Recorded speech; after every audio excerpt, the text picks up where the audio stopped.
सरिनी operation सिंदूर न ठिकणा ध्वंस परे आहुरी बाकी अछि। आहुरी कांदिबो पाकिस्तान।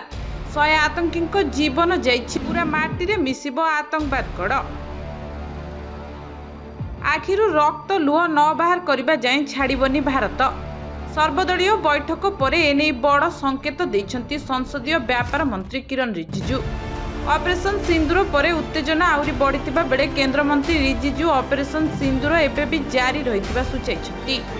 सर्वदलीय बैठक सरिबा परे सांबादिकंक सह वार्तालाप समय रे रिजिजू कहिसंती प्रतिरक्षा मंत्री नेता मानक अवगत कराइछंती जे ऑपरेशन जारी रहिछि।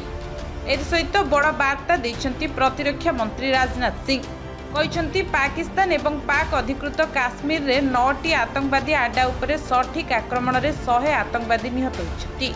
भारत मामला को बढ़ाइबाकू चाहुनी, किंतु जदि पाकिस्तान याकू बढ़ाइबाकू चेष्टा करे तेबे पछकू हटिबो नाही भारत, जहाँ आगकू पाकिस्तान पाई बड़ विपद आनिबा नै संकेत देछि।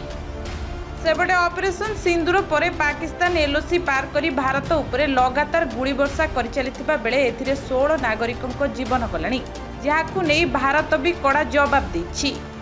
ऑपरेशन सिंदूर जवाब रे इस्लामाबाद भारत रे सामरिक लक्ष्यस्थल उपरे आक्रमण करने चेष्टा करिबा परे लाहौर रे एयर डिफेंस सिस्टम को नष्ट कर दैछि भारत।